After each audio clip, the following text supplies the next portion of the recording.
بسم اللہ الرحمن الرحیم۔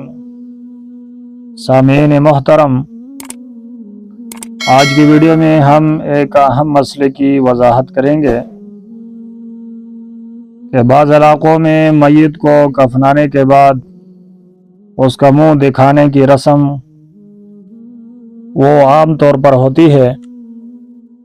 شرعاً قرآن اور حدیث کی روح سے اس کا کیا حکم ہے؟ تو احسن الفتاوی جلد نمبر 4 صفحہ 229 پر مفتی صاحب لکھتے ہیں کہ اس رسم میں مندرجہ ذیل مفاسد ہے جو واجب ترک ہے۔ ان میں پہلا یہ ہے کہ بعض علاقوں میں میت کا منہ دیکھنے کو باعث اجر اور ثواب سمجھا جاتا ہے، حالانکہ شریعت میں اس کا کوئی اصل نہیں، لہٰذا اس میں ثواب سمجھنا بدعت ہے، اور اگر ثواب نہ بھی سمجھے تو اس سے بدعت کی ترویج اور تائید ہوتی ہے۔ دوسری خرابی اس میں یہ ہے کہ شرعی حکم یہ ہے کہ میت کو غسل دینے وقت اور کفناتے وقت کم سے کم آدمی ہو، اور وہ میت کے اقارب اور احباب میں سے ہو، تاکہ میت میں خدا نخواستہ کوئی عیب یا تغیر پیدا ہو جائے تو اس کا انتشار نہ ہو۔ منہ دکھانے کی رسم شریعت کے اس حکم اور حکمت کے خلاف ہے۔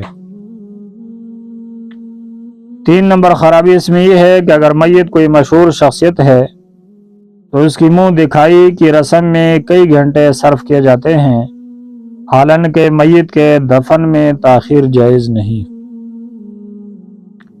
4 نمبر خرابی یہ ہے کہ رونمائی کا رسم، جس کا نتیجہ یہ ہے کہ میت کی تصویریں لے کر اخبارات میں شائع کی جاتی ہے، جس میں تصویر کی لعنت اور عذاب کے علاوہ میت کے چہرے میں تغیر کی اشاعت ہے، جو حرام ہے۔ آج کل مفتی صاحب لکھتے ہیں کہ آج کل یہ قبیح رسم خواص علماء اور مشائخ میں بھی عام رائج ہو گئی ہے، اس لیے اس سے احتراز کی وصیت کرنا واجب ہے۔ وصیت نہ کرنے کی صورت میں اس کا وبال اور عذاب میت پر بھی ہوگا۔ تو یہ تھی آج کی ویڈیو کہ میت کو غسل اور کفن دینے کے بعد جو عام طور پر علاقوں میں جنازے کے بعد وہ آواز لگائی جاتی ہے کہ آؤ جس کو دیکھنا ہے وہ دیکھ لیں، تو اس دیکھنے میں کئی مفاسد ہے جو واجب و ترک ہے، اور ایسے اپنے آپ کو بچانا ضروری ہے۔ جیسے ہی میت کا جنازہ ہو گیا، اس کا غسل اور جنازہ ہو گیا، اور جنازے کے بعد